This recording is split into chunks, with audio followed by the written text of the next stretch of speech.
Hello বন্ধুরা, সকলকে স্বাগত জানাই আমার চ্যানেল ট্যারো উইথ বৃষ্টিতে। সবাই কেমন আছেন? হ্যাপি থাকবেন, পজিটিভ থাকবেন। জেন্ডার স্পেসিফিক রিডিং এটা একদম নয়। আমার ভিউয়ার্স মেল অথবা ফিমেল যে কেউ হতে পারে। টাইমলেস কালেকটিভ এনার্জি পিক করা হয় বলে সবসময় সব কথা কিন্তু আপনার সাথে রেজোনেট নাও করতে পারে। All zodiac sign base reading, কয়েকটা রাশি সিগনিফিকেন্ট থাকে বলে আমি সেগুলোকে বলে দিই, মেনশন করে দিই। টাইমলেস হওয়ার জন্য যখন আপনার সামনে রিডিংটা আসবে আপনি এখান থেকে কোনো না কোনো গাইডেন্স কিন্তু পেয়ে যাবেন। সর্বোপরি হচ্ছে রিডিংয়ের এনার্জি যদি আপনার সাথে ম্যাচ হয়ে যায় তাহলে কিন্তু পুরো রিডিংটাই আপনার। আজকে আপনার পার্সনের কারেন্ট এনার্জি দেখে নেবো। তবে প্রথমে আমি আপনার কারেন্ট এনার্জি দেখে নেবো, দেখুন আপনার সাথে ম্যাচ হয় কিনা। ডিভাইনের গাইডেন্স থাকলে সেটাও দেখে নেবো। আপনি আপনার পার্টনারের নাম মনে রাখতে পারেন, তার ছবিও ভাবতে পারেন। ডিভাইন গাইড করবেন আমার ভিউয়ার্সের কারেন্ট এনার্জিটা কি। The Lovers, Justice, Knight of Swords, Six of Swords, Five of Cups. আমার ভিউয়ার্সের এনার্জিতে দেখা যাচ্ছে আপনারা ঝোড়ো ইনিংস দিয়ে শুরু করে শেষমেশ গিয়ে সেই ডিপ্রেসড এনার্জিতে গিয়ে পড়ে গেলেন। যে রাশিগুলো এসছে সেটা বলে দিচ্ছি। মিথুন রাশি, তুলা রাশি, কুম্ভ রাশি। মিথুন, তুলা, কুম্ভ রাশির এনার্জি বেশি এসছে। কর্কট, বৃশ্চিক, মীন রাশির এনার্জিও এসছে। আপনার বারোটাটের মধ্যে 6, 11, 2, 20, 14, 15, 24, 23 এইগুলো বেশি থাকতে পারে। 5 থাকতে পারে। আপনি জানুয়ারি, ফেব্রুয়ারি, মে, জুন, নভেম্বর মান্থ বর্ন হতে পারে। ভাইস ভার্সা হতে পারে। এটা আপনার পার্সনের ক্ষেত্রেও প্রযোজ্য। যেটা বললাম যে ভীষণ একটা পজিটিভ থট দিয়ে আপনার রিডিংটা শুরু হয়েছিল, কিন্তু শেষমেশ গিয়ে দেখা যাচ্ছে আপনি নিজেকে ডিপ্রেসড করে ফেলেছেন। কেন এত বেশি, কেন শেডি এনার্জি আপনার মধ্যে? বিষাদ কেন আসবে? আপনার মনে হচ্ছে আপনার পার্সন আপনাকে চিট করেছে, আপনাকে সময় দেয়নি। এই রিলেশনশিপটাকে উনি ইচ্ছে মতো শুরু করেছেন, পজ করেছেন, থেমে গেছেন, চলে গেছেন আপনাকে ছেড়ে। এখন আপনি ভীষণ রেগেও আছেন, আপনি জাস্টিস দাবি করছেন, আপনি নিজেও এখন রিলেশনশিপ থেকে নিজেকে সরিয়ে নিয়েছেন। কিন্তু সরিয়ে নিয়েছিলেন যে পজিটিভ থট দিয়ে, সেটা তো ধরে রাখতে পারলেন না। আপনার এনার্জি খুব স্যাড হয়ে গেছে।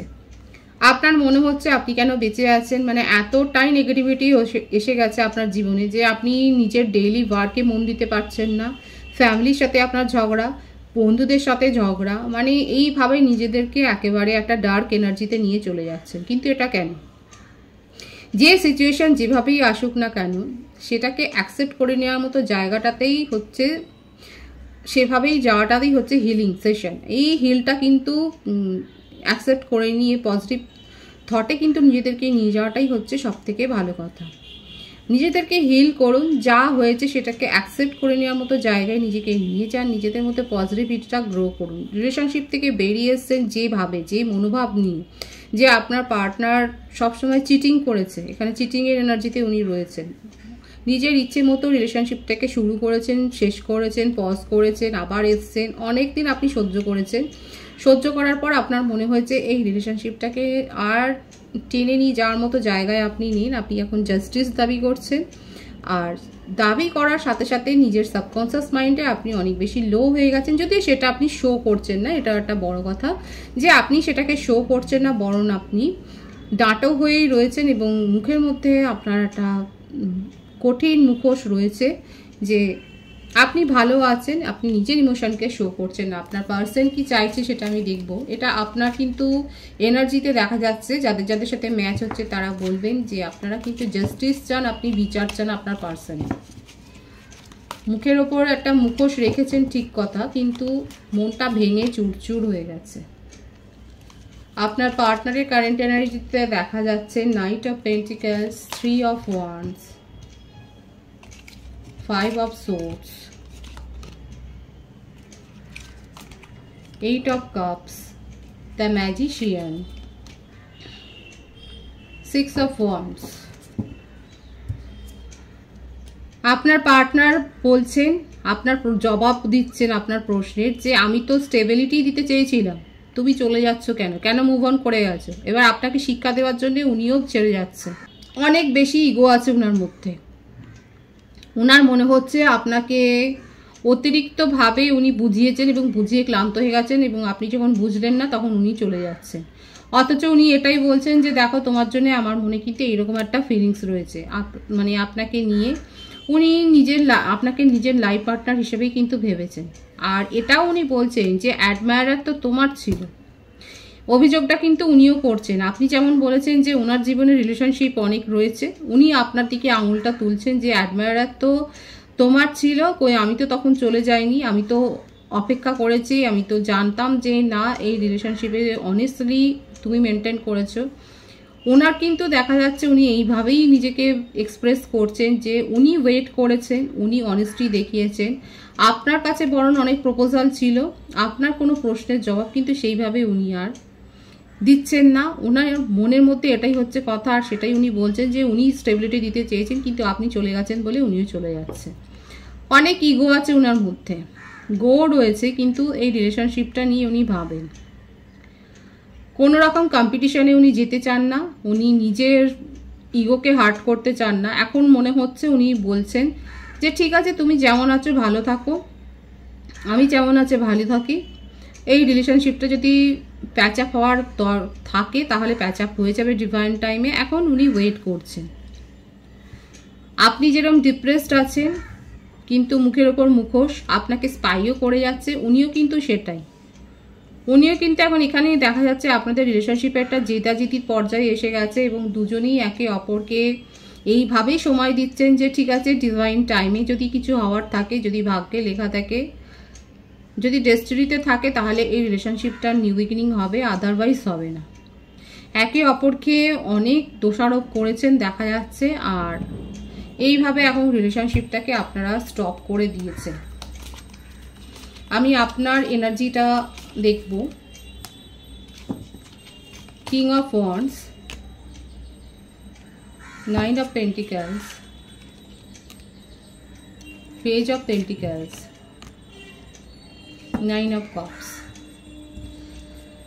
অনেক স্বপ্ন সাজিয়ে রেখেছিলেন আপনার জীবনে আপনি এই রিলেশনশিপটাকে নিয়ে, কিন্তু এখন আপনার পার্টনারের ব্যবহারে আপনি অনেক বেশি ডাউটফুল হয়ে গেছেন।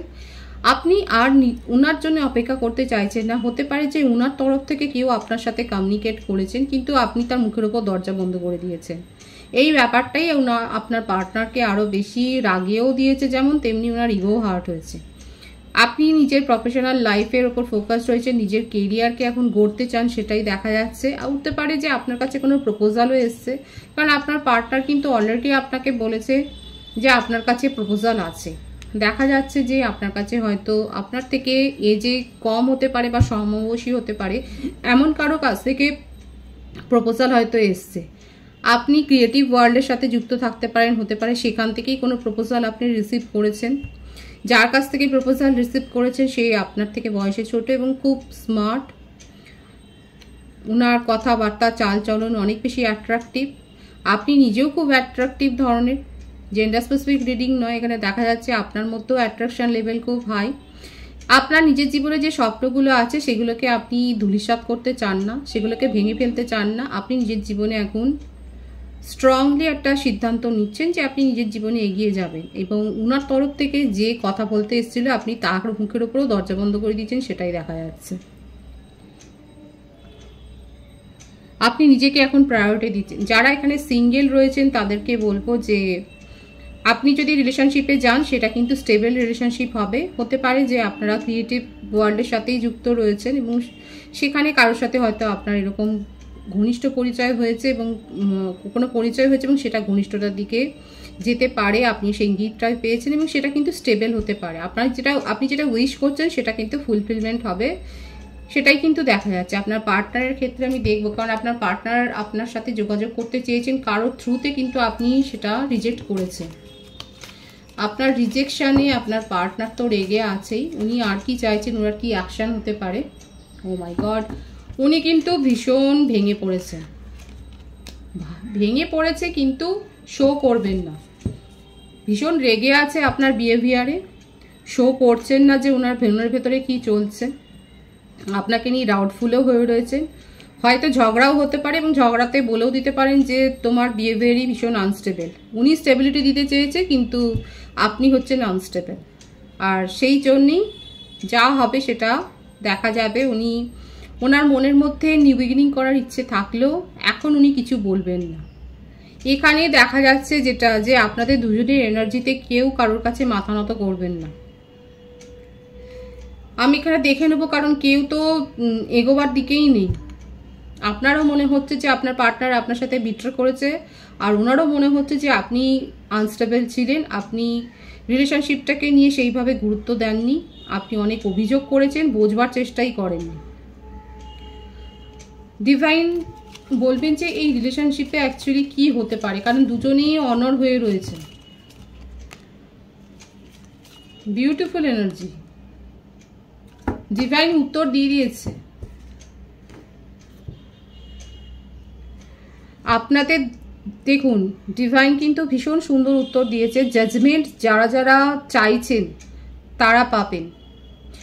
রিলেশনশিপে এটা আপনাদের পাস্ট লাইফ একটা কানেকশন শুরুও হয়েছিল, সেই রকম এটা একটা past life connection. New beginning কিন্তু হবে। যারা যে সম্পর্কেই থাকুক না কেন, ওনার জীবনেও যদি কোনো সম্পর্ক থাকে, আপনিও যদি কোনো সম্পর্কে থাকেন, সেই সব সম্পর্কগুলোর থেকে আপনারা মুভ অন করে যে এই রিলেশনশিপটাকে শুরু করবার একটা উদ্যোগ নেবেন, সেটা কিন্তু ডিভাইন দেখিয়ে দিচ্ছেন নিয়ার ফিউচারে। এই রিলেশনশিপের ফিউচারটা হচ্ছে এটাই যে জাজমেন্ট চাইছেন যারা, তারা জাজমেন্ট পাবে। এখন মনে হচ্ছে রিলেশনশিপটা একেবারেই শেষ হয়ে গেছে, কিন্তু জাজমেন্টের এখানে একটা সম্ভাবনা রয়েছে। রিলেশনশিপটা নিউ বিগিনিং হওয়ার সম্ভাবনা রয়েছে। এর মাঝখানে আপনারা যে সমস্ত কার্মিক রিলেশনশিপে আছেন, সেই রিলেশনশিপ থেকে যে আপনারা বেরিয়ে আসবেন সেটাও দেখা যাচ্ছে। সুতরাং খুব সুন্দর একটা এনার্জি এসছে, কিন্তু এখানে ডিভাইন কিন্তু পরিষ্কার বলছে যে পাস্ট লাইফ কানেকশন যেহেতু, রিলেশনশিপটা নিউ বিগিনিং হবে, জাজমেন্ট আপনারা পাবেন। আর এর মাঝখানে যারা কোনো রকম কার্মিক রিলেশনশিপে জড়িয়েছেন, মানে সাময়িক কোনো অ্যাট্রাকশন থেকে যদি আপনারা দুজনেই কোনো সম্পর্কে জড়ান, সেখান থেকে যে আপনারা বেরিয়ে আসবেন ইন ফিউচার সেটা দেখা যাচ্ছে। ভবিষ্যতে যে সম্পর্কগুলো থেকে বেরিয়ে আসবেন সেটা কিন্তু দেখা যাচ্ছে। ডিভাইনের গাইডেন্স ভীষণ পজিটিভ আছে, পজিটিভিটিটা ক্লেম করবেন। রিডিংয়ের এনার্জি যদি আপনাদের সাথে ম্যাচ হয়, রিডিংটা লাইক করে এনার্জি অবশ্যই এক্সচেঞ্জ করে নেবেন, যেটা ভীষণভাবে জরুরি। সকলকে আমার চ্যানেলে অনেক অনেক স্বাগত এবং শুভেচ্ছা জানাই। রিডিংটা একটু শেয়ার করে দেবেন, চ্যানেলটা সাবস্ক্রাইব করে দেবেন। সবাই ভীষণ ভীষণ ভালো থাকবেন।